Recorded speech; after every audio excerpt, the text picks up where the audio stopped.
Derecho y con segunda especialidad en Derecho del Trabajo y Seguridad Social por la Pontificia Universidad Católica del Perú, magíster en Derecho del Trabajo y Seguridad Social, asociada del área laboral y migratorio del estudio de la ICHEA, colegiada por el Colegio de Abogados de Lima y miembro de la sección peruana de jóvenes juristas. Entonces le voy a dar el pase a Hantu para que inicie con su clase. Ya la clase es totalmente de ella. Yo voy a compartir sus PPTs. Hantu, ¿cómo estás? Ya te doy el pase para que comiences. Hola Sonia, muchas gracias por la presentación. En principio, bueno, quisiera agradecer por la invitación a esta ponencia. Tengamos en cuenta que esta es una clase sobre introducción a la igualdad salarial. Es una clase, digamos, inicial para poder verificar algunos parámetros o límites que tenemos respecto a este punto, ¿no? Sonia, si podemos, exacto, si podíamos agrandar la presentación. Efectivamente, ya no necesito presentación, Sonia ya básicamente lo hizo. Y quisiera comenzar poniendo las reglas del juego para esta clase. La verdad es que a mí no me gusta mucho el tema de hablar durante toda una clase y no tener un tema de retroalimentación. Algunos de los que estamos acá tenemos contacto de repente directo con los trabajadores, otros de repente somos abogados, como es en mi caso, y algunos otros están más interesados en conocer cuál es el tema de la normativa, un tema un poco más práctico, ¿no? Así que, por favor, si tienen alguna pregunta, si tienen algún comentario o incluso algún tema, una observación, alguna corrección, no duden en interrumpirme. Podemos levantar la mano en el tema del Zoom o simplemente habilitar los micrófonos para poder hablar. No hay ningún problema, ¿no? Esta clase va a tener una parte legal, que va a ser un poquito tediosa. Pues básicamente el tema de la igualdad salarial se basa y tiene un marco jurídico normativo importante que explica cómo se ha regulado y cómo ha ido determinando su suplementación por el Ministerio de Trabajo acá en el país, lo cual es bastante importante y razón por la cual debemos detallar. Pasando este tema, si es que existe alguna, digamos, algún punto para el cual yo necesite realizar alguna pregunta hacia ustedes y participar, les voy a pedir que participen o de repente escogeré entre algunos de ustedes para que respondan alguna pregunta en especial. Bueno, básicamente el tema de la igualdad entre mujeres y hombres es un principio universal reconocido en convenios internacionales y también en la normativa nacional. Este principio hace referencia a los derechos y responsabilidades que como seres humanos, como personas, tenemos. Y básicamente implica tener las mismas condiciones, trato y oportunidades sin distinción de clase, sexo, edad, creencias, entre otros motivos que pueden existir por la norma. Ahora bien, yo quiero comenzar con esta figura y quisiera preguntar a alguno de ustedes qué es lo que ustedes creen que significa igualdad y qué significa equidad. ¿Alguno de los participantes quisiera comentar cuál es la definición de estas dos? Lizeth, por favor.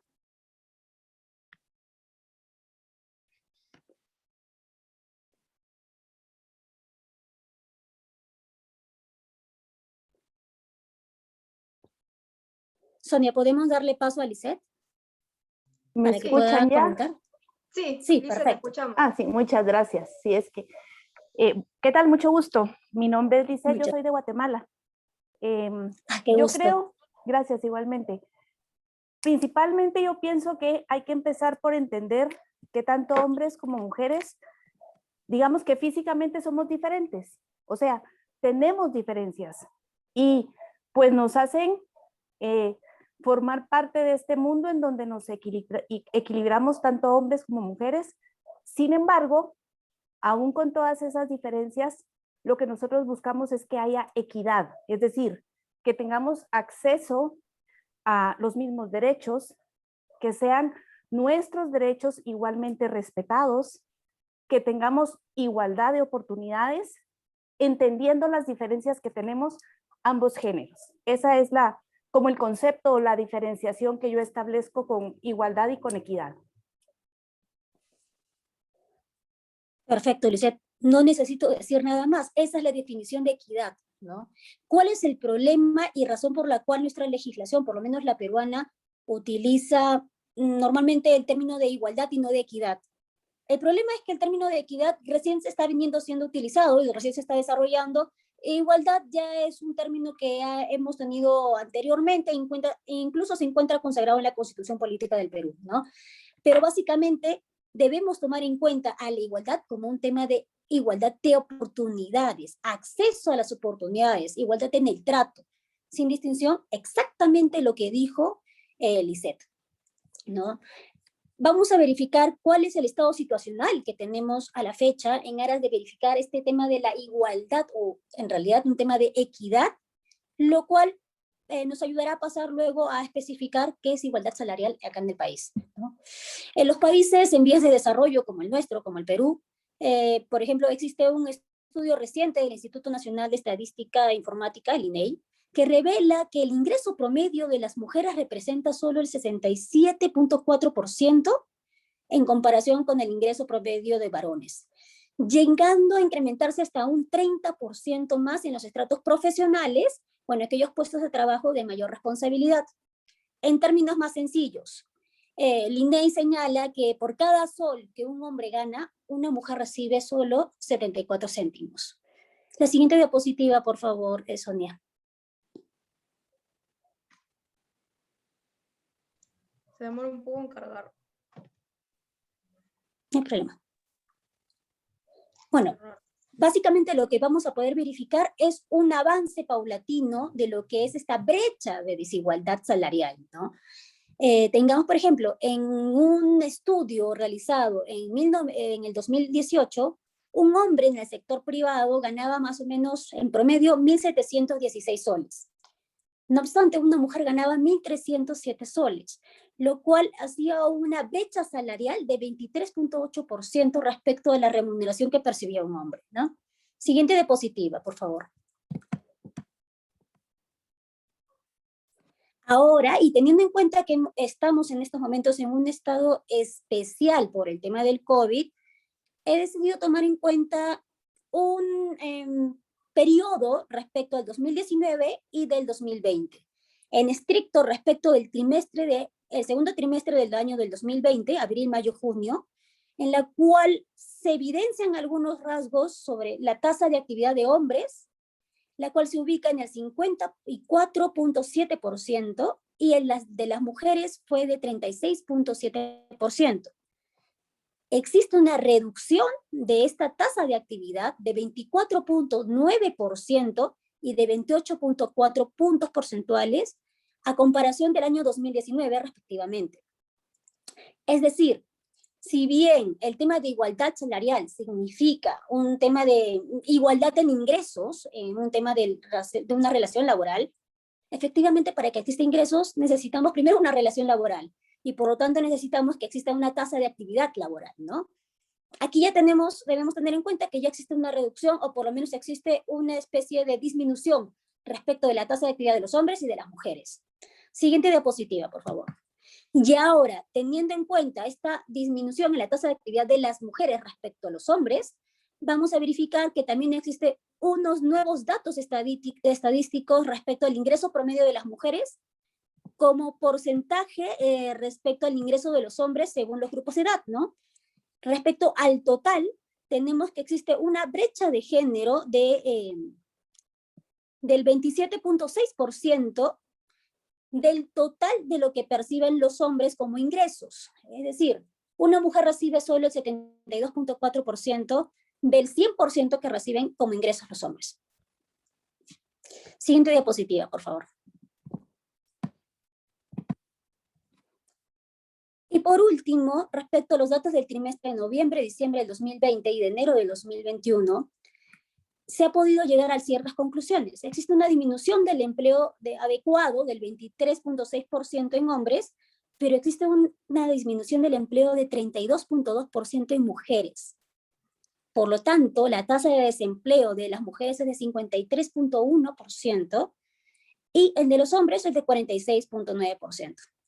Ello se transfiere al tema del ingreso promedio mensual de los hombres, el cual fue de 1.750.3, y el de las mujeres de 1.347.10. Vemos realmente que existe una brecha salarial en ascenso en base a datos estadísticos de igualdad salarial entre hombres y mujeres. No obstante, este tema no debe sorprendernos realmente, porque, por ejemplo, veamos, desde el año...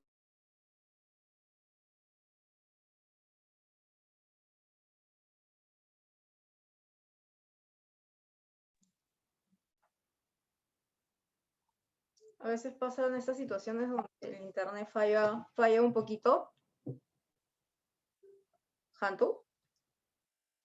De repente va a tener que volverse a desconectar y volver a entrar.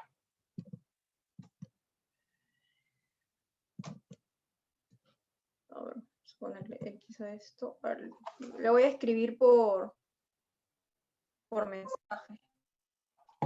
Seguramente ahorita vuelve a entrar. Ah, Hantu. Ya. Estás con el audio. Estás en mute.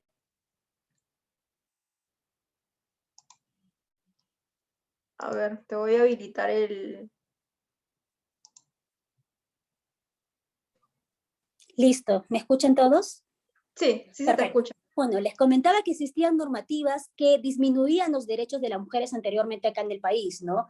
Básicamente se subyugaban a la decisión del marido, ya sea para decidir, para votar o incluso para poder prestar servicios, ¿no? Necesitaban el consentimiento del esposo. Entonces, eso básicamente puede especificar o puede dar unas luces de qué tenemos con el tema de la tasa de actividad de las mujeres y también con el tema de la brecha salarial que podría existir. Ello podría ser una justificación, no obstante, yo no debería seguir, ¿no? Actualmente, las sociedades continúan y marcan diferencias entre mujeres y hombres, ¿no? Y tienden a poner en segundo lugar a las mujeres. Por ejemplo, respecto a un estudio realizado por la Plataforma de Acción de Beijing en el 95, se identificaron algunos datos sobre la desigualdad de género, pero a nivel mundial. Es un estudio realizado para 83 países, en el cual se establece lo siguiente: las mujeres ganaban entre un 10% y un 30% menos que los hombres por realizar el mismo trabajo. Ahí tenemos un tema de brecha salarial. Las mujeres, incluso por un tema político, representaban solo un 22% de los cargos parlamentarios. Y efectivamente, ya en otros casos, por ejemplo, el 46% de las historias de medios de comunicación reforzaban estereotipos de género, mientras que solo el 6% cuestionaba esos estereotipos. Vemos pues que aún existen desigualdades de género que impactan en el bienestar y desarrollo de la personalidad y la dignidad de la mujer. Por lo que aún como esta sociedad nos falta mucho por realizar y desde dejar de lado los estereotipos de género que ponen en segundo lugar el rol de la mujer, tanto en políticas como en temas de remuneración, ¿no? Existe un proceso de socialización permanente. Debemos entenderlo así. ¿Qué quiere decir esto? Que, por ejemplo, una persona desde que es niño o niña va interiorizando creencias, comportamientos sociales, entre otros temas, y finalmente forma parte del rol social que la persona pretende asumir en la sociedad. Es en este proceso de socialización que surge el concepto de género, y siendo que la construcción social que se realiza sobre la masculinidad y la feminidad de una persona que no tiene que ser una consecuencia directa de su sexo biológico, ahí existiría una especie de discriminación o acto de discriminación. Siguiente diapositiva, por favor.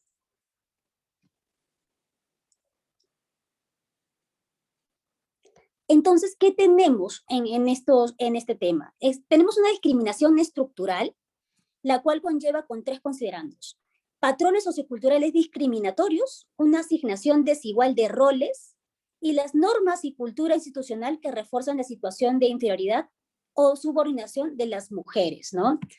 Bien lo decía Nancy Tolentino, una autora conocida sobre género y equidad en temas laborales, que para entender un concepto de género se debe tener en cuenta que esta noción se refiere a la situación, condiciones y relaciones entre hombres y mujeres, que nos lleva a visualizar y entender los efectos de una asignación sociocultural de roles, responsabilidades y valores, ¿no?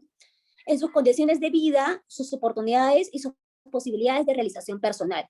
Es decir, permite entender las causas y las relaciones y las tendencias que existen en el día a día. Ahora, estos supuestos roles apropiados para mujeres y para hombres, y ahí estamos entrando a un tema de igualdad salarial, así como construcciones sociales, podemos advertirlas a lo largo de la historia del mundo, del derecho del trabajo, y existirían ciertas características o cierta afinidad por atribuir ciertas características que debería tener una mujer o que debería tener un hombre, y ciertos puestos de trabajo que deberían estar relacionados con un tema de ser hombre o ser mujer, ¿no? Por lo tanto, si una mujer realiza algo o realiza un puesto que es ligado para un hombre o que por la sociedad se establece que es para un hombre, estaría mal calificada por la sociedad, ¿no? Son estos roles que también generan que existan diferencias subjetivas entre las mujeres y hombres en el ámbito laboral, desde la creencia que los hombres son superiores que las mujeres y que solo ellos deben realizar ciertos tipos de trabajos físicos de mayor carga, de mayor esfuerzo, hasta incluso puestos de jefatura. Tengamos en cuenta que existen varios estudios en los cuales las mujeres no alcanzan puestos de gerencia, incluso en varios países, ¿no? Y básicamente se encuentran bajo los mandos de los hombres. Ahora, teniendo en cuenta muy en claro cómo es la construcción social que se realiza de la masculinidad y de la feminidad que influye en la sociedad, es necesario verificar que existen ciertos derechos humanos que intervienen tanto a nivel internacional como nacional, y se sigue un proceso de especificación de los derechos humanos de la mujer trabajadora y de la mujer madre trabajadora, para poder reivindicarlos y traerlos a la realidad. No es que estemos diciendo que nunca existieron. Lo que estamos señalando es que se ha decidido reivindicar estos derechos, ¿no? Por ejemplo, tenemos la resolución de la Asamblea General de la ONU 2237, donde se aprobaba la Declaración sobre la Eliminación de la Discriminación contra la Mujer. Y el papel de la Organización Internacional del Trabajo de la OIT, que fue trascendental y que impulsó una serie de derechos de las mujeres trabajadoras a través de ciertas normativas. La siguiente diapositiva, por favor, Sonia. Como es la Declaración de Filadelfia de 1944, la Declaración de 1998 de la OIT, el Convenio 100 sobre la igualdad de remuneración, el Convenio 111 respecto a la discriminación en materia de empleo y ocupación, entre otros, ¿no? El papel de la OIT es promover el trabajo decente para las mujeres y obviamente lograr un ingreso en la misma oportunidad o con los mismos beneficios que podría traer un hombre. Ahora, ya he mencionado que específicamente el derecho a la igualdad salarial entre hombres y mujeres es el que rige en estos temas, ¿no? Y se encuentra relacionado fundamentalmente con dos derechos constituidos y consagrados en la Constitución Política: el derecho a la igualdad y el derecho al trabajo. El derecho a la igualdad y el principio de la no discriminación podría definirse como aquel principio que tiene por objeto garantizar la igualdad de trato entre los individuos, ¿no? Velar por la igualdad de derechos y la dignidad de los trabajadores. Por lo tanto, a realizar alguna distinción respecto al tema del género sería básicamente un motivo prohibido. La siguiente diapositiva, por favor, Sonia. Entonces, tenemos un escenario antes de la ley 3709, que es la ley que prohíbe todo tipo de discriminación laboral y que básicamente es la que propugna y la que consagra el tema de la igualdad salarial acá en el país. Y el escenario que tenemos es el derecho de la igualdad, que acabo de mencionar, el principio a la no discriminación y las dos teorías que sobre pago por igual remuneración y pago por igual trabajo, pago por igual remuneración por igual trabajo, y el pago por igual remuneración por trabajo de igual valor, ¿no? ¿Qué señala esto? ¿Qué señala estas teorías? El pago por trabajo por igual, el pago igual por trabajo igual, supone que la identidad de las funciones gatilla el pago igual, con lo cual la dificultad principal de determinar cuando dos trabajos son iguales es bastante simple, ¿no? Respecto a la teoría del pago igual por trabajo de igual valor, supone trabajos distintos pero de igual valor. Es decir, las diferencias se permiten cuando existen diferencias en el valor de trabajo. la dificultad principal de determinar el valor de un trabajo mediante la evaluación de un puesto de trabajo, asignando un valor numérico, ya sea por un tema de capacidades, educación, formación y esfuerzo, tiene que basarse en medios y temas objetivos, ¿no? Conclusión, por ejemplo, una persona, una técnica de enfermería podría ser calificada como un trabajo de igual valor, de repente como un técnico de ingeniería, ¿no? Sin perjuicio de que sean trabajos totalmente distintos y sin perjuicio de que uno esté ligado a una concepción de la sociedad, a un tema más de femenino y otro más a un tema masculino. La siguiente diapositiva, por favor. Estas son las teorías que les comentaba, ¿no? Ahora, hay un caso muy especial en el tema de SUNAFIL antes de ingresar a la norma que consagra el tema de igualdad salarial en el país, que es la resolución Molitalia. Y básicamente planteaba que solo se podría justificar diferencias si existían motivos objetivos, tales como, por ejemplo, conocimiento, calificación, profesión y currículo, un tema de capacidades, responsabilidades, antigüedad, rendimiento, eficacia, entre otros, ¿no? Ahora, el cambio normativo que tenemos de igualdad salarial inicia con la publicación de la ley 28983, que es la ley de igualdad de oportunidades entre hombres y mujeres, y fue publicada en el país en el 2007, que tenía como objeto establecer el marco normativo sobre las políticas públicas a nivel nacional para garantizar que los hombres y mujeres tengan la misma oportunidad de derechos, ¿no? Que es lo que básicamente el ISET nos ayudó a definir. Bajo esta ley se establece un rol del Estado de promover, garantizar la igualdad de oportunidades entre hombres y mujeres, adoptando todas las medidas necesarias para remover los obstáculos que impidan el ejercicio pleno del derecho, ¿no? Luego se publica el Plan Nacional de Género del 2012-2017, que era un documento que básicamente lo que hacía era transversalizar el enfoque de género desde un punto de vista de igualdad de oportunidades, ¿no? Potenciando este tema de igualdad de oportunidades. Acto seguido, lo que continuó fue la emisión de la ley 30709, que era la ley que prohíbe la discriminación remunerativa. Siguiente diapositiva, por favor. Siguiente. Ahora, justo en el siguiente cuadro que estamos verificando, que es sobre puestos femeninos y puestos masculinos, se encuentra lo que les mencionaba sobre trabajos distintos, denominaciones distintas, pero de igual valor, ¿no? Razón por la cual deberían tener una remuneración también de igual valor, o de igual. Por ejemplo, las cuidadoras de centros geriátricos tendrían una calificación idéntica o parecida al guardia de seguridad, o el auxiliar contable, con los carteros.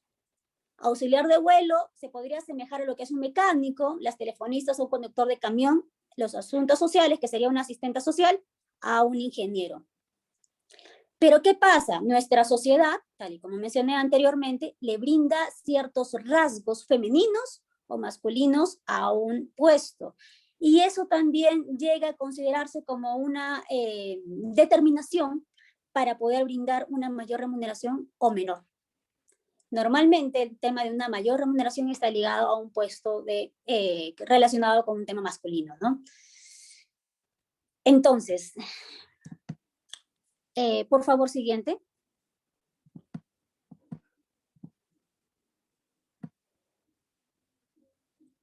Este es el marco normativo nacional que les he estado comentando respecto a lo que es el marco jurídico para la emisión de la norma sobre prohibición de la discriminación de la remuneración.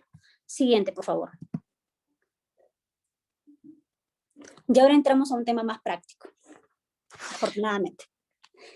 La ley 3709. ¿Quién conoce sobre esta norma peruana? ¿La han escuchado hablar? ¿Han comentado sobre ella? ¿Ya la han aplicado sus empresas o todavía se encuentran en un periodo de implementación?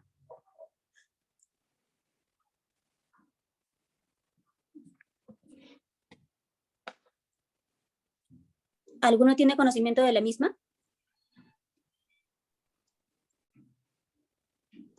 Ya, ok. ¿Han Creo cumplido que con no algún lo tipo manejo. de... ¿Perdón? Creo que las chicas no han conocido esta norma, ¿no? ¿Alguna tiene algún comentario? O sobre obligaciones respecto a igualdad salarial, en tanto SUNAFIL haya realizado algún tipo de inspección.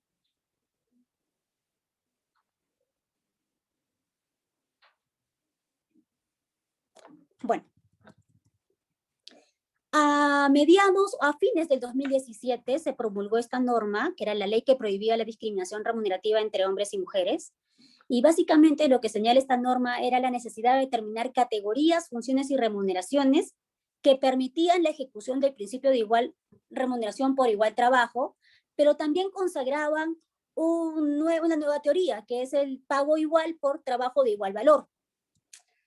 Ahora bien, lo que buscaba esta norma era reducir estas brechas entre hombres y mujeres y también algunas posiciones entre el mismo género que ocuparan en similares compañías. Por ejemplo, un tema de homologización de las funciones o de las categorías de funciones, ¿no?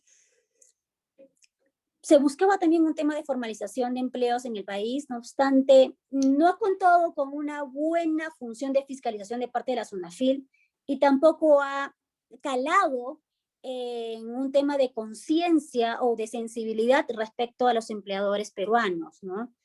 Ahora tengamos en cuenta que esta norma no es fácil de aplicar. Tiene una serie de criterios que la vuelven, digamos, un poco complicada y onerosa para ser aplicable, toda vez que no necesita solo de un abogado para su aplicación o un representante de recursos humanos, sino que también necesita a un especialista en compensaciones, ¿no?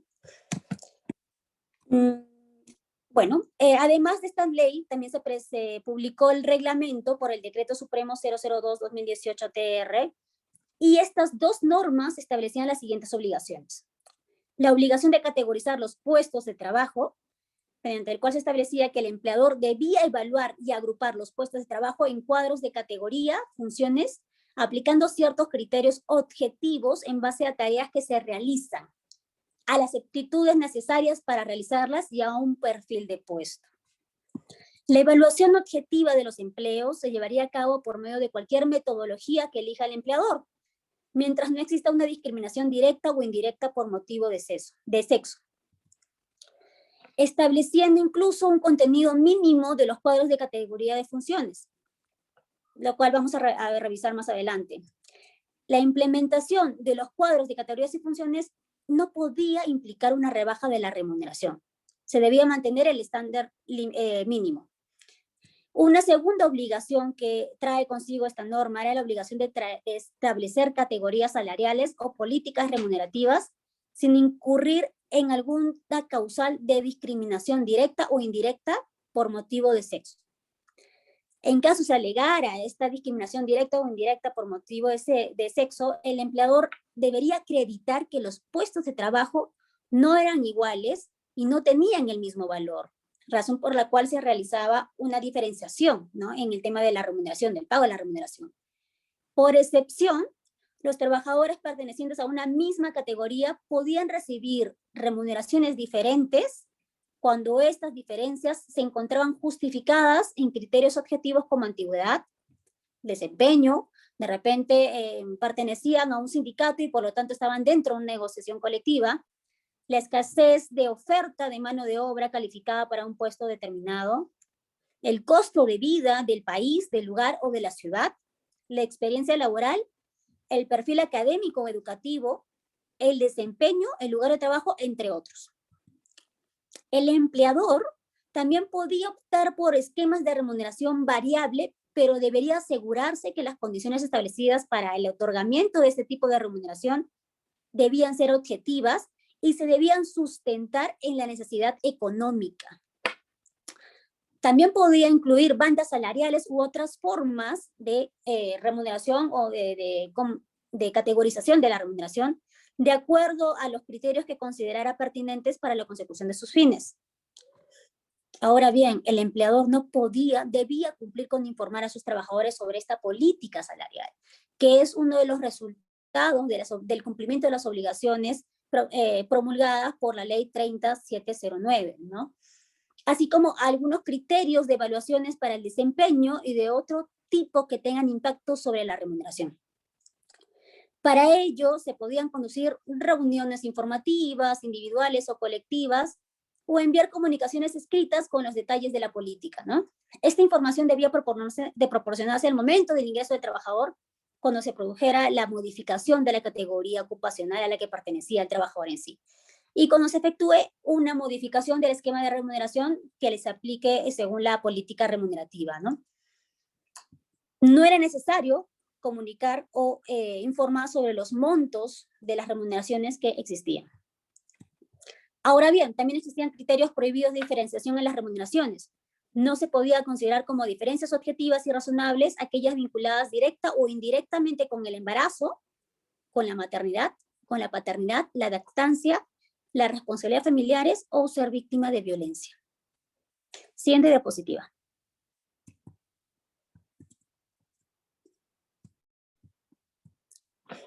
Ahora bien, para poder aplicar esta norma, que era un poquito difícil de poder entender cómo se debía realizar un cuadro de categorías y funciones en principio, el Ministerio de Trabajo elaboró dos guías o manuales para implementar las medidas de igualdad salarial dentro de las organizaciones o de las empresas, ¿no? Incluso señaló que debía crearse un órgano en la empresa denominado el Comité de Igualdad Salarial, que representaría tanto al empleador como al trabajador, garantizando la presencia y el equiparamiento de hombres y de mujeres, ¿no? Y el cual se debía encargar de llevar a cabo el procedimiento de implementación del cuadro de categorías, de funciones, de la política remunerativa y de las demás obligaciones de la norma. Ahora, para poder realizar el tema de implementación del cuadro de funciones y categorías, la guía de igualdad salarial del Ministerio de Trabajo señala los siguientes puntos. En principio, se debía identificar los puestos de trabajo que se les agrupaba y se les agrupa correctamente. Luego vamos a verificar qué significa cada uno. Como segundo punto, se debía determinar si existía una preponderancia femenina o masculina o neutral. Como tercer punto, se debía valorar si los puestos de trabajo y si se aplicaba la metodología de puntos por factor u otra de la empresa, elegida por la empresa. Cuarto punto, se debía comparar los puestos y verificar si existían diferencias salariales que no contaran con justificación, ya sea a través de un cuadro de categorías y funciones o de alguna otra política adicional. Y punto 5, se debía implementar medidas para eliminar las brechas salariales encontradas mediante todos estos pasos en la empresa. Siguiente, por favor.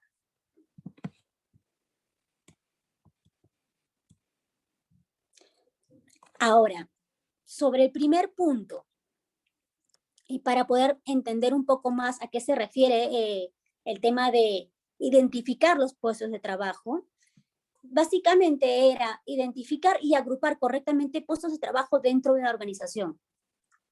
Esta identificación se debía realizar con el manual de organización y de funciones, por ejemplo, o con un detalle de los puestos de trabajo y evitar que exista un título o un nombre de puesto que agrupe a distintos puestos que no tengan relación entre sí, o que exista más de un título o nombre de puestos que puedan ser agrupados dentro de uno solo.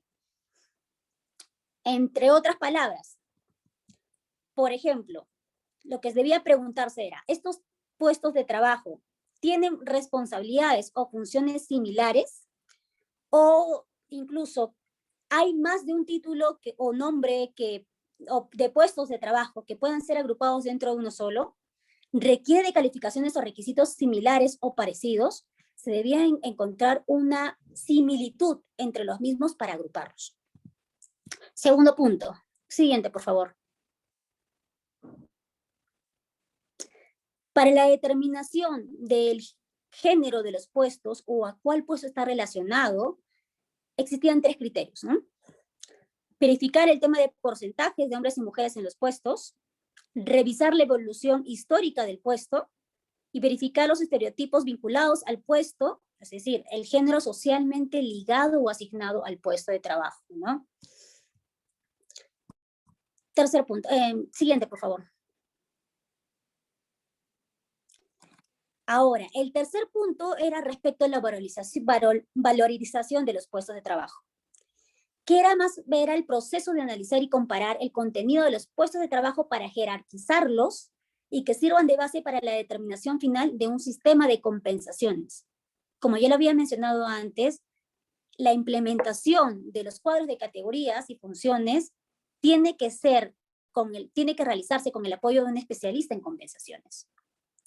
Porque básicamente se va a establecer una metodología y se va a evaluar ciertos puntos para establecer si un puesto es igual al otro y si se justifica de repente que un empleador otorgue una remuneración mayor a un puesto de igual valor, cuando de repente debería ser una remuneración idéntica, ¿no? Ahora bien, para poder jerarquizar estos puestos, se podía utilizar herramientas cualitativas como la jerarquización y clasificación por grados, y cuantitativos por comparación por factores y puntuación por factor, que son metodologías. Por ejemplo, en un sistema de evaluación de puntos por factor, se podrían verificar algunos calificaciones o competencias, por ejemplo, la educación, la calificación académica, la experiencia laboral o habilidades cognitivas que tenga el trabajador, la iniciativa, la independencia, habilidades comunicativas, entre otros, ¿no? Por otro lado, por ejemplo, en un tema de responsabilidades, para otorgarle mayor puntaje o no a un puesto de trabajo, se podría verificar si la responsabilidad en el manejo del personal en aspectos, digamos, financieros o contables, en la prestación de servicios sobre activos y equipos de organización, le brinda una categoría mayor que otros, ¿no? De repente, por ejemplo, digamos, un gerente general, y es básicamente un ejemplo bastante visible, va a tener una mayor puntuación sobre un tema de responsabilidad que un contador, ¿no? Porque básicamente él va a manejar y va a tomar las decisiones sobre una serie de conceptos y una serie de determinaciones que va a tener la empresa. Un tema de esfuerzos también podría ser un punto para poder evaluar esfuerzos mentales, emocionales o físicos. Las condiciones de trabajo desagradables, incómodas o peligrosas, o riesgo de contraer enfermedades o sufrir accidentes, ¿no? Por ejemplo, un médico que se va a encargar de examinar a un paciente día a día, o estar directamente expuesto a una enfermedad y de repente la persona que lo apoya y que no toma contacto directo con el paciente, tal vez va a tener un puntaje menor. Entre más objetiva sea la metodología que se aplique, se realizará una correcta evaluación de puestos, ¿no? Los factores y subfactores, que son estos calificativos que hemos mencionado, se deben valorar de acuerdo a la exigencia o capacidad de cada puesto, asignándoles una puntuación que determinará el valor final del mismo. Siguiente diapositiva, por favor. Como cuarto punto, respecto a la comparación y cálculo de las brechas, y ahí es cuando incidimos en el tema de brechas salariales, se debe comprobar si estos puestos son predominantemente femeninos o si son masculinos, ¿no? ¿Con qué objetivo? Con el objetivo de comprobar si entre ellos existen diferencias remunerativas que no encuentran justificación. Y el encontrarse ello deberá ser corregido. Asimismo, es necesario señalar que para justificar las diferencias salariales, serán criterios objetivos a tomar en cuenta los siguientes. Siguiente diapositiva, por favor. Por ejemplo, la antigüedad, el desempeño, la negociación colectiva, la escasez de mano de obra calificada, el costo de vida del lugar de trabajo, la experiencia laboral, el perfil académico o educativo, el lugar de trabajo, situaciones de excepción, ¿no? Entre otros, ¿no? No serán diferencias objetivas las relacionadas con la maternidad, con la paternidad, con la lactancia, con el embarazo, responsabilidades familiares o ser víctimas de violencia, entre otros, ¿no? Siguiente diapositiva, por favor. Respecto al último punto, es implementar medidas para eliminar las brechas salariales encontradas en el punto anterior, mediante la elaboración de un plan de igualdad salarial que debería incluir 4 puntos. Métodos para ir corrigiendo dichas brechas, formas de supervisión y monitoreo para la implementación del plan, diagnóstico de las brechas de género existentes y un cronograma y planificación del reajuste salarial y las medidas correctivas que sean necesarias, ¿no? Para poder realizar ello, no solo van a necesitar a un especialista de compensaciones ahora, sino también, por ejemplo, a un especialista en recursos humanos, ¿no? Que conozca el desarrollo de la empresa, la actividad y que también conozca las necesidades de los trabajadores, las aptitudes y las calificaciones. Como resultado, siguiente diapositiva, por favor. Vamos a tener un cuadro de funciones y categorías en el cual se expresará las evaluaciones realizadas, agrupando los puestos de trabajo en categorías y funciones y aplicando criterios objetivos como tareas, aptitudes o perfil de puesto. Asimismo, existen ya empresas que cuentan con manuales de organización y funciones, las que cuenten con ello, o organigramas o de repente documentos internos que van a poder ayudar a elaborar este cuadro de categorías, ¿no? Pues ya se encuentran realizadas las descripciones de los puestos de trabajo. ¿Qué contenido mínimo deberá tener este cuadro de categorías y funciones? Lo que hemos mencionado, ¿no? Puestos de trabajo incluidos en la categoría, se va a tener que dividir por categorías, y ese era el tema de agruparlos, identificarlos. Descripción general de las características de los puestos de trabajo que justifique su agrupación en una categoría, y la ordenación y jerarquización de las categorías en base a su valoración de la necesidad de las actividades económicas. Tengamos en cuenta que la evaluación de puestos no es igual a la evaluación de rendimiento. Es una cosa totalmente distinta. Mientras que la evaluación de puestos básicamente está ligada al tema del puesto y no del trabajador, a lo que se requiere en el perfil de puesto, la evaluación de rendimiento está ligada a un tema de la capacidad y cómo va a realizar el trabajador sus funciones, ¿no? Existieron documentos complementarios emitidos por la Autoridad del Trabajo, por el Ministerio de Trabajo, en virtud a la Ley de Igualdad Salarial, que establecía la creación de un comité de igualdad salarial, como le había comentado anteriormente, conformado por representantes de la empresa y de los trabajadores. No obstante, y algo que hay que tener claro, es que este comité es más una recomendación que una obligación. Por lo tanto, no sería obligado a implementarlo, ¿no? Y tampoco existía procedimiento sobre cómo hacerlo. ¿Qué pasó? Hasta el 2019 se emitieron algunas guías para la implementación de la igualdad salarial. No obstante, después de esa fecha y luego con el tema de la vigencia de la pandemia por COVID-19, prácticamente la fiscalización y la orientación sobre temas de igualdad salarial de parte del Ministerio de Trabajo desapareció, ¿no? Ahora bien, siguiente diapositiva, por favor. Otra obligación es la implementación de la política salarial. La política salarial es el conjunto de criterios y directrices establecidos por el empleador para la gestión y para la fijación o reajuste de los diferentes esquemas de remuneración. Y podría incluir bandas salariales u otras similares, y se realiza en función al cuadro de categorías y funciones que hemos analizado anteriormente. Existen dos obligaciones para la implementación de la política salarial. La primera era informar sobre la política salarial y la segunda era informar sobre criterios de evaluación de desempeño. Siguiente diapositiva, por favor. Ahora bien, no existe obligación de informar sobre los montos percibidos por cada puesto o banda salarial. Únicamente es necesario indicar bandas o rangos. El empleador podría conducir reuniones informativas individuales o colectivas para enviar comunicaciones escritas con los detalles de la política aplicable. Y esto debería realizarse al momento del ingreso del trabajador cuando se produzca una modificación del esquema de la remuneración o de la categoría. Por último, siguiente diapositiva, la política salarial debía contener ciertos componentes mínimos, tales como objetivo, principios generales, estructura de cargos y salarios, remuneración para cada puesto de trabajo, criterios o lineamientos para el otorgamiento de distintos conceptos que se abonan al personal, identificación y explicación de la metodología de medición y comparación aplicada. Además de la identificación de criterios que justifiquen el pago de remuneraciones diferentes a trabajos de igual valor. identificación de medidas adoptadas por la empresa para evitar los impactos adversos, la previsión de supuestos de reajustes salariales, así como previsión del diseño e implementación de un plan de igualdad salarial. Siguiente, por favor.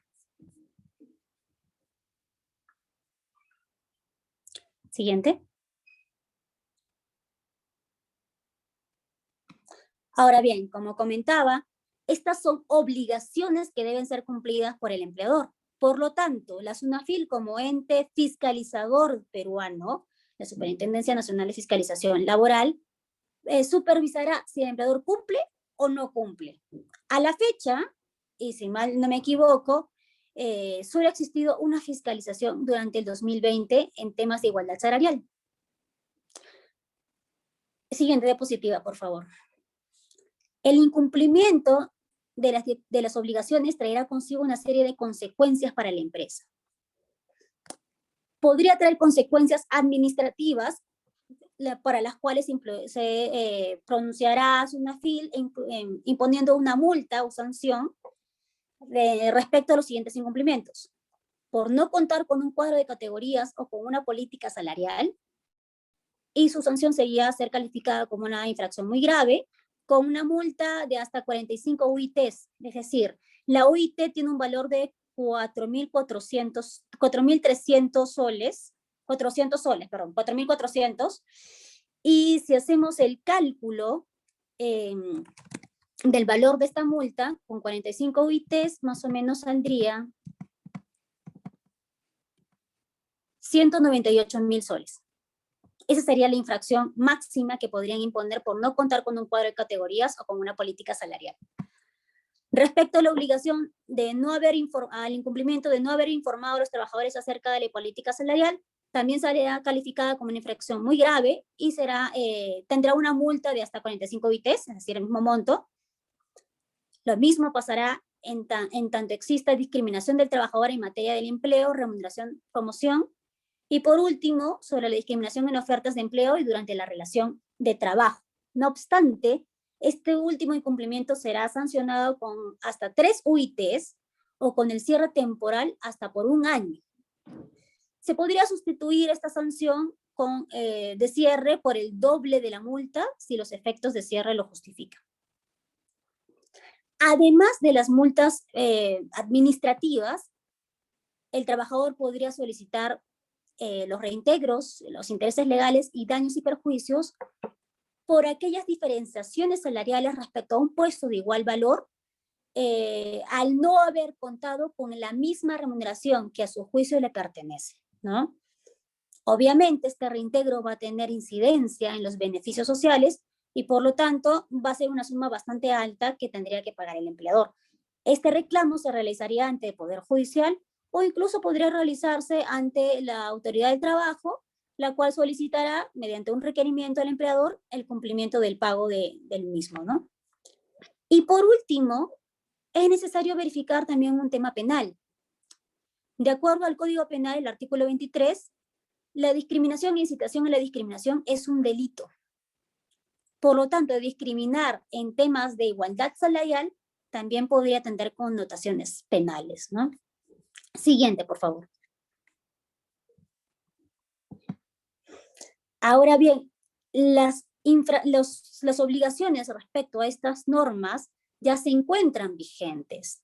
Tanto así que, por ejemplo, respecto al cuadro de categoría, se debía cumplir con el mismo hasta el 27 de junio del 2018, con su implementación, y aquellos que ya lo tenían solo debían, digamos, analizar y adecuar el mismo hasta el 31 de diciembre del 2018.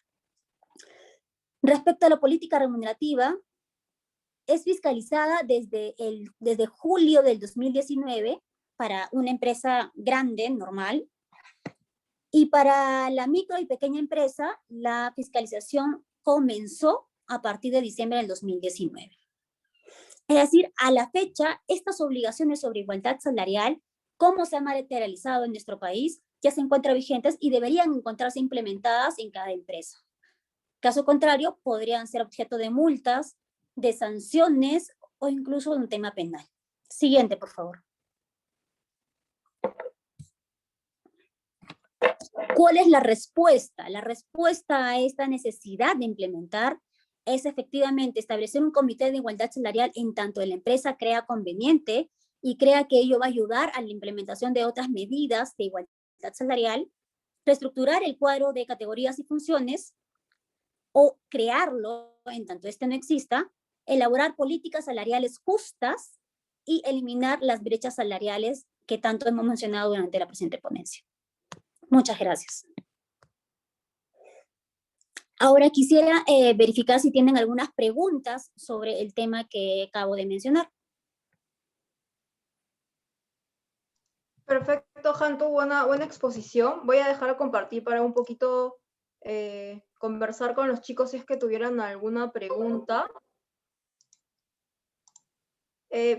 Básicamente, los que nos acompañan actualmente son personas que ocupan cargos de gerentes, abogados, ¿no? Entonces, considero que ha quedado muy claro el tema de que para efectos de estructurar la parte de la política y los cuadros es necesario no que lo haga solo el abogado, no tiene que estar con un analista de compensación o con un especialista de recursos humanos, es un trabajo en grupo.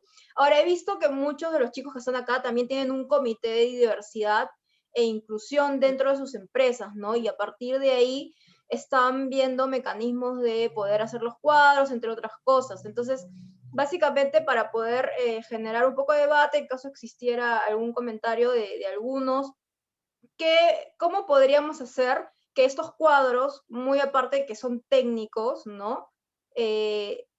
Hacer que exista una concientización ya a nivel empresarial sobre estos temas de género y de igualdad, igual trabajo, igual valor, ¿no? Las premisas que hemos utilizado. Esa sería una pregunta, más que todo para que ellos lo puedan plasmar dentro de la empresa.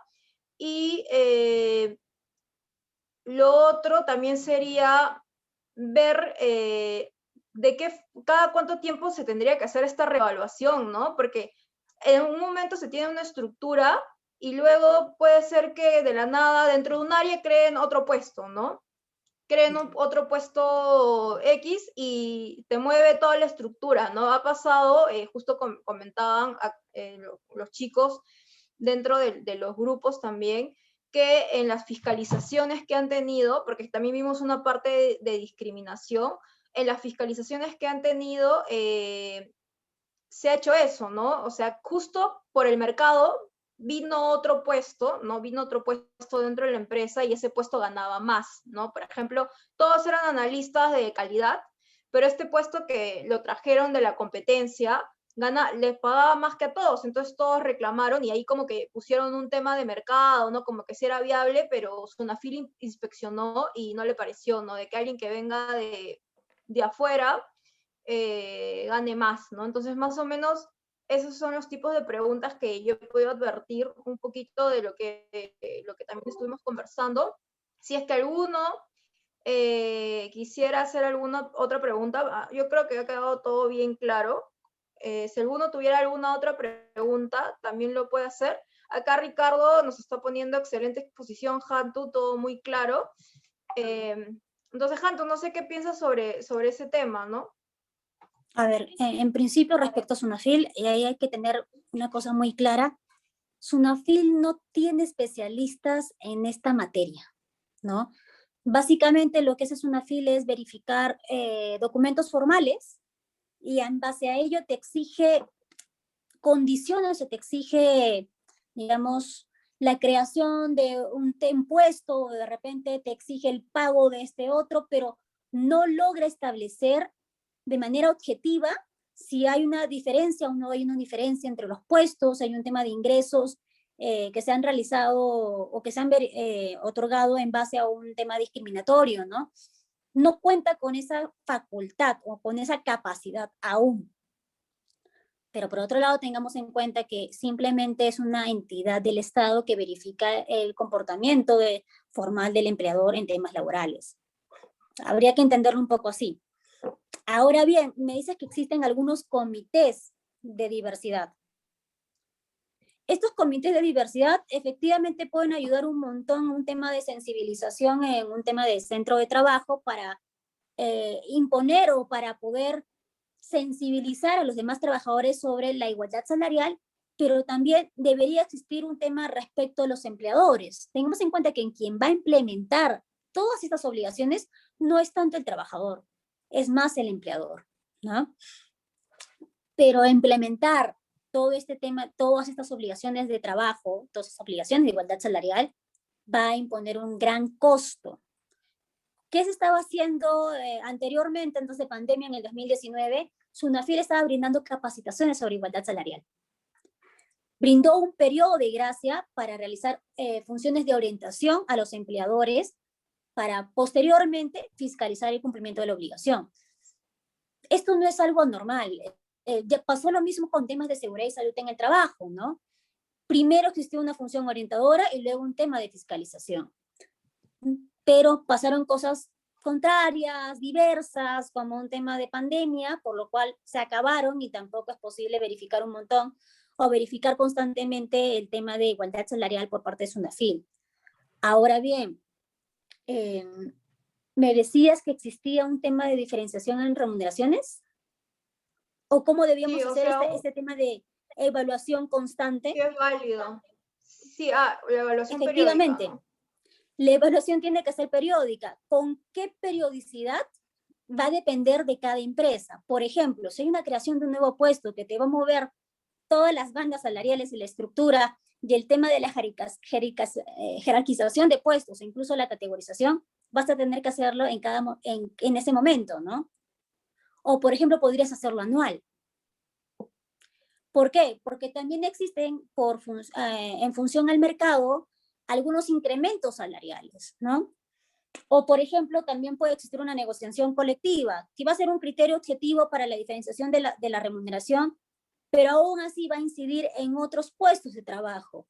O, por ejemplo, el empleador le otorga un beneficio a un sector de trabajadores, pero se olvida del tema de igualdad salarial, que va a tener también que evaluar si otorga este mismo beneficio a otros trabajadores, ¿no? Ahora, un tema que no había mencionado durante la ponencia es que si bien el tema de igualdad salarial está relacionado más con un tema de remuneración, la normativa no especifica que deba ser sobre conceptos remunerativos netamente. El concepto que tiene sobre salarial es bastante amplio. Por lo tanto, si yo le otorgo, digamos, un concepto no remunerativo como una bonificación extraordinaria a un trabajador, por el solo hecho de que yo quiero darlo, tal vez también podría verse un poco sospechoso para la autoridad del trabajo y va a poder implicar que no existe igualdad salarial respecto a otro que hace el mismo trabajo. ¿Por qué le das este beneficio a este trabajador y no a otro? ¿No? Por lo tanto, también cuando otorgues todos los bonos que sean considerados como no remunerativos, también vas a tener que realizar todo el análisis que lleva consigo el cuadro de funciones y categorías, y también el tema de las bandas salariales. Y por último, especificar en tu política salarial si existen modificaciones, adecuaciones o lo que pudiese existir en ese momento. Perfecto. Tenemos levantado la mano de Aixa. No sé, Aixa, si quieres hacer una pregunta por el chat o quieres hablar. Sí, ¿qué tal? Buenas noches. Primero, felicitarla por su ponencia y tenía una duda sobre la violencia de género. En principio, ¿cómo podríamos conectarla si esto podría ser considerado una forma de violencia y cómo podríamos impactarla en el cuadro de categorías? Gracias. Ya, claro. El tema de la violencia de género está más relacionada con un motivo que no puede ser tomado en cuenta para establecer una remuneración menor. Por ejemplo, cuando una trabajadora es víctima de un tema de violencia, digamos, familiar, o un tema de violencia de género, el que ella falte no podría significar que efectivamente el trabajador, el empleador, la va a identificar como un ente que no va a poder prestar de la misma manera un servicio o un trabajo, ¿no? Ahora, ¿cómo podríamos relacionarlo con un tema de violencia de género? Va a depender del caso específico, ¿no? Básicamente sería eso. Sí, tendría que ser porque el caso específico. Gracias. Queda clarísimo. No sé, Lisette, No sé si nos puedes comentar un poquito también si es que en Guatemala les exigen a ustedes poder hacer un cuadro de categorías o tienen algún tipo así, porque justamente aquí en la legislación peruana lo que nos exigen es que tengamos ya obligatoriamente, nos multan, como dijo Hantu, que diferenciemos los puestos, hagamos toda la matemática de cuánto vale este puesto y que hagamos un cuadro de categorías, ¿no? Categoricemos los puestos y que los podamos igualar, ¿no? Entonces, más o menos también para tener tu know-how respecto a cómo es que se está viendo este tema en Guatemala, no sé si nos podrías comentar también. Claro, claro, con mucho gusto. Pues antes que les dé mi aporte, pues agradecerle a Cantú. Muy buena exposición, gracias por compartirnos todos estos conocimientos. Bueno, de hecho en Guatemala no tenemos un proceso tan completo y con tanta sanción como el de ustedes. Sí manejamos libros de salarios, manejamos categorías de puestos y sistema de valoración de puestos con diferentes metodologías. Puede ser con factores, puede ser con diferente tipo de la metodología que escoja la empresa. Todo esto lo reportamos en nuestros libros de salarios y pues es supervisado por un inspector de trabajo. No estoy segura si es 1 o 2 veces al año que nos revisan los libros de trabajo para ver si están, de salarios, perdón, para ver si están bien estipulados y bien valorados los salarios. Como les repito, no tenemos este sistema de sanción, podrá haber alguna sanción, pero no monetaria ni de multa, ni tampoco es catalogado como delito, como estoy viendo que aparece en su legislación. Y lo que también quería compartirles es que precisamente con el ejemplo que planteaba Sonia sobre que un puesto de analista de calidad y de repente llega otro de la competencia y resulta que le pagan más.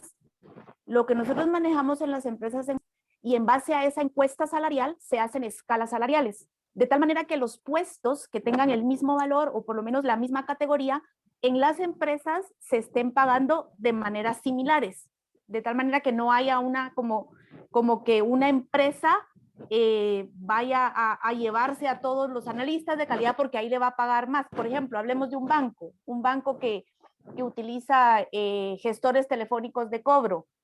Los gestores telefónicos de cobro aquí en los bancos, en todos los bancos ganan el salario más o menos igual. O sea, no va a haber ahí como que un banco pague más que otro. Entonces, ese tipo de estudios, ese tipo de encuestas salariales y luego ya escalas salariales, sí se hacen en las empresas.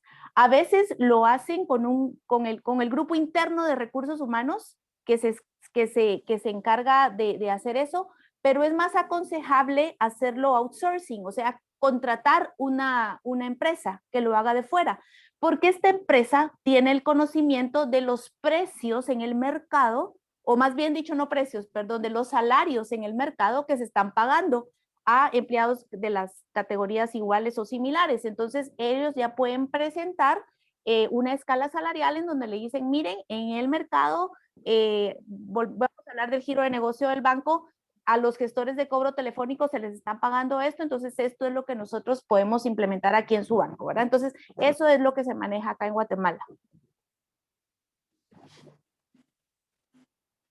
Perfecto, Efectivamente, tenemos como tú dices, Lisette, acá también para el tema, por ejemplo, de puntos por factor y para la categorización de los puestos o las bandas salariales, también se utiliza el tema del valor del mercado, ¿no? Empresas como por ejemplo Mercer, que son outsourcing y que realizan este tipo de categorización o de evaluación de puestos, verifican estos montos. No obstante, en el tema del día a día, de la práctica y el mercado laboral, si una empresa quiere otorgarle un mayor salario a un trabajador para atraerlo como una especie del competidor, digamos, nadie lo va a poder frenar, ¿no? Básicamente se hace esto cuando se trata de profesionales o de puestos que representan una alta responsabilidad, ¿no? ¿Cómo podríamos identificarlos? Si esto podría ser calificado como una especie de objeto, de criterio objetivo para una diferenciación de puestos. para mí creo que no podría ser calificado como tal, ¿no? Lo que sí podría ser calificado como una diferenciación es, por ejemplo, si pertenezco a una empresa que se une con otra, la primera empresa, la anterior, que deja de existir como tal, se fusiona una nueva empresa, aparece una nueva empresa, la nueva creación, y al traer a los trabajadores de la antigua empresa, de repente van a mantener una remuneración distinta a la que van a tener con los nuevos trabajadores de la empresa que ha sido creada ahora, ¿no? En temas de reestructuración corporativa. Pero respecto al tema que decía Sonia, de yo traigo a un trabajador de la empresa competidora y le pago más, eso no aplica como un criterio objetivo y podría ser visto como un tema de discriminación o un tema de brecha salarial, ¿no? Entre los puestos, que podría ser no solo de hombre y mujer, sino también podría ser de respecto a cualquier tipo de trabajador, ¿no?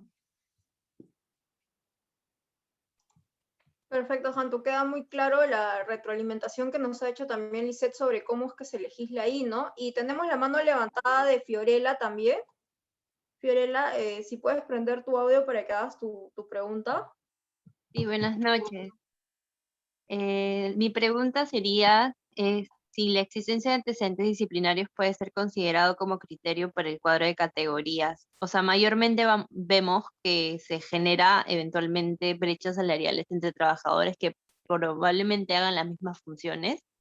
Sin embargo, a veces por el buen desempeño o incluso también dentro de las empresas se establece que una persona no podría como que ganar más salario si es que no tuviera sanciones en su legajo personal.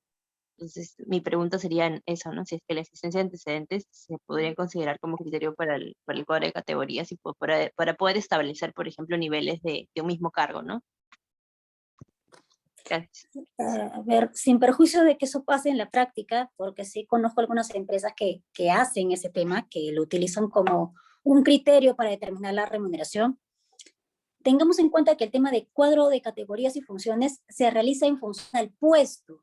Es decir, se va a verificar el perfil del puesto para verificar si requiere una determinada capacidad, conocimientos u otro tipo de criterios, pero no un tema de sanción o si existe un legajo que tenga el trabajador con sanciones anteriores, ¿no? A mi parecer eso sería discriminatorio. En especial porque se está haciendo una validación o una categorización en base al trabajador y no del puesto de trabajo. Ok, me queda claro. Perfecto. Tenemos la mano levantada de Gisela Pumapillo también. Sí, Sonia, buenas noches con todos. Una consulta a Cantú. Quería saber la ley que tiene actualmente el Perú, ¿hasta hasta qué nivel puede normar esta categorización o esta diferenciación? Es decir, ¿te determina qué factor, puntaje o diferenciación por experiencia, por, no sé, rama profesional, por experiencia, porque tomando el caso que comentan, ¿no? Por ejemplo, un analista que viene de otra empresa, yo he formado parte también de un área muy similar y en mi opinión personal, sí debería haber una diferenciación porque normalmente cuando traes a alguien de la competencia, lo traes porque ya tiene una expertise mayor o porque ha participado en una implementación tecnológica en la cual tú no cuentas con ese personal. Por lo tanto, sí tiene un expertise mayor y debería de considerarse más.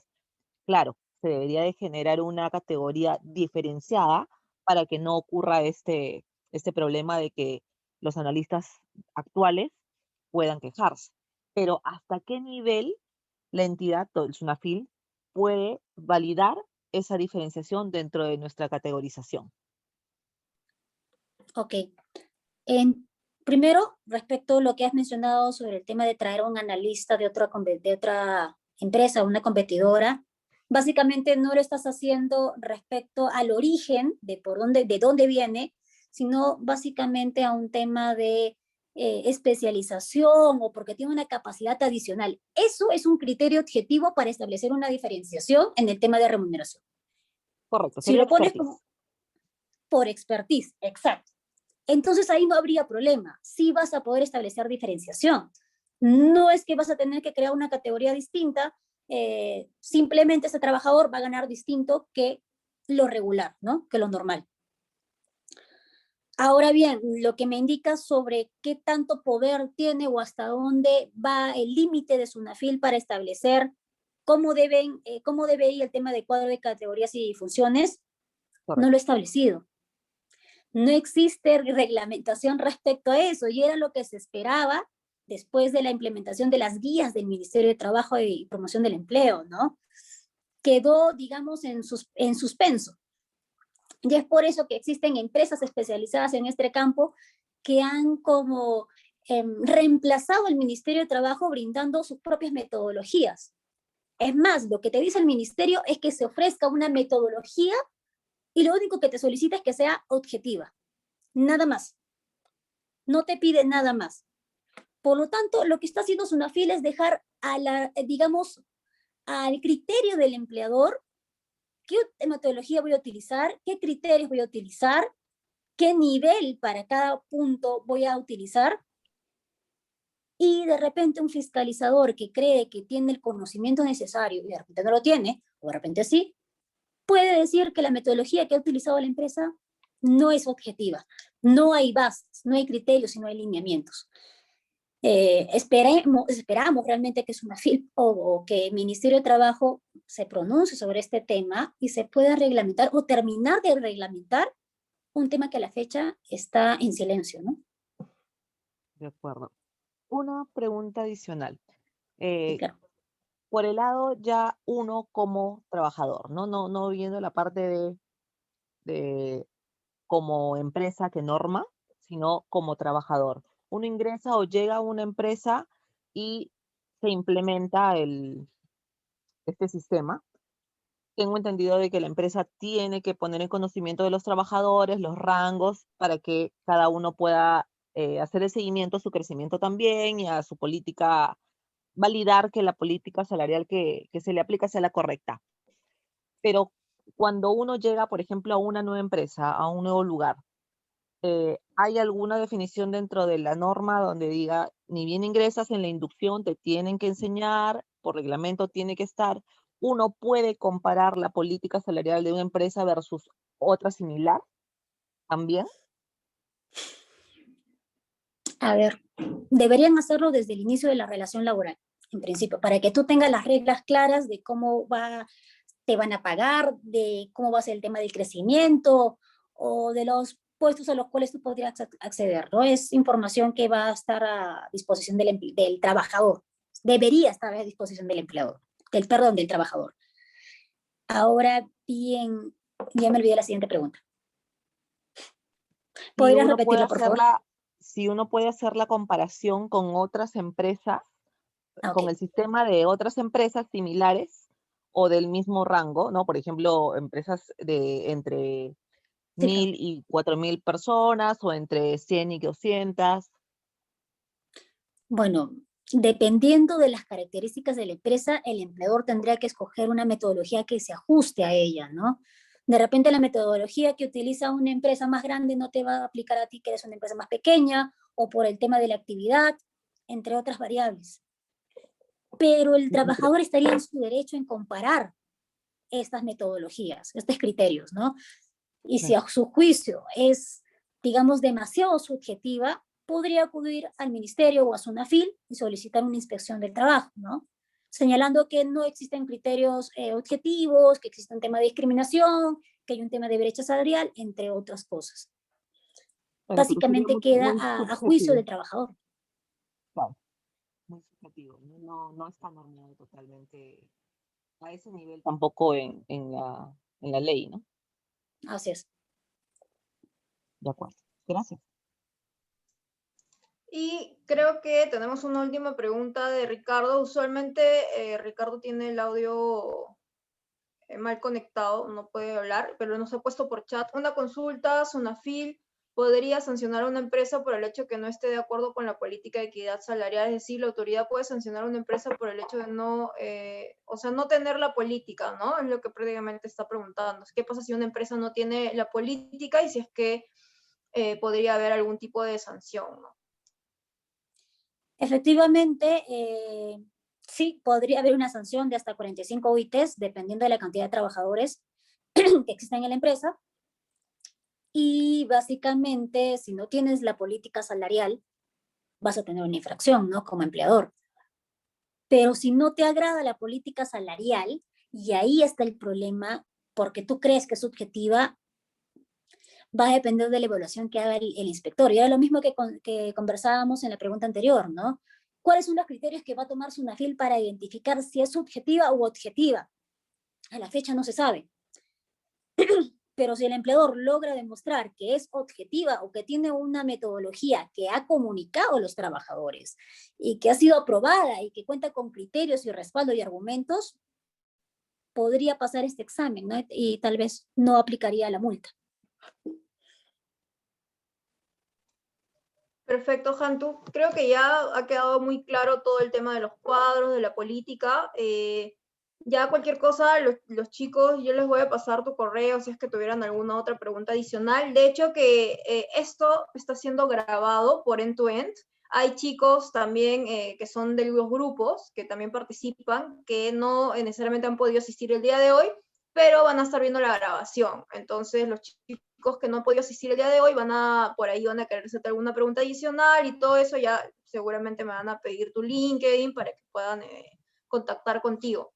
Entonces, agradezco bastante a Hantu, la exposición del día de hoy ha sido súper clara, dinámica, hemos obtenido bastante información por parte de todos y doy por finalizada la clase del día de hoy. Ya saben, chicos, cualquier cosa me escriben para contactarlos con Hantu también y que tengan un buen fin de semana. No sé, Hantu, si quieres dar tus comentarios finales. Bueno, básicamente quiero agradecerles a ustedes por el tiempo, por la disposición, sobre todo para aprender y para compartir experiencias, ¿no? Y también comentarios o preguntas. En temas de igualdad salarial, el tema de igualdad salarial es muy, muy interesante. Es algo que se está reevaluando en nuestro país. Como mencionaba anteriormente, ya existen normativas que establecían el tema de igualdad salarial, pero se ha visto necesario volver a establecer una norma para identificar el tema de brechas, ¿no? ¿Cómo vamos a afrontar estas brechas o cómo se va a supervisar el cumplimiento de obligaciones? Ese es el problema, ¿no? El problema de un ente, que es la SUNAFIL, que no tiene las cosas claras, una normativa que tiene lagunas y un empleador que muchas veces está, digamos, confundido en la aplicación de una norma, ¿no? Y por su lado, los trabajadores que no saben las consecuencias en lo que se están metiendo al ingresar a una empresa o al ser comunicados con una política de igualdad salarial, ¿no? Eso se tendrá que ver en el futuro, esperemos que realmente se resuelva. La verdad, lo dudo mucho, no creo que se resuelva, les voy a ser muy sincera.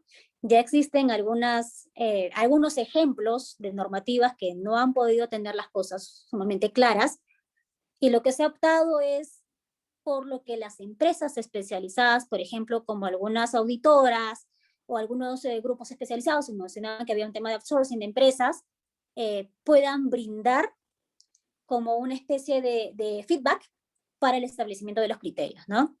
Ese es el comentario final que quería brindarles. Esperemos que me equivoque y esperemos que realmente se regule un poco más, que nos den un poco más de luces. Y nada, agradecerles por su tiempo y si tienen alguna duda, le piden a Sonia mi número o mi contacto y pueden comunicarse conmigo en cualquier momento. Gracias. Gracias, Hantu. Hasta luego, chicos. Buen fin de semana. Cuídense. Buenas Gracias, noches. buen fin de semana. Buenas noches.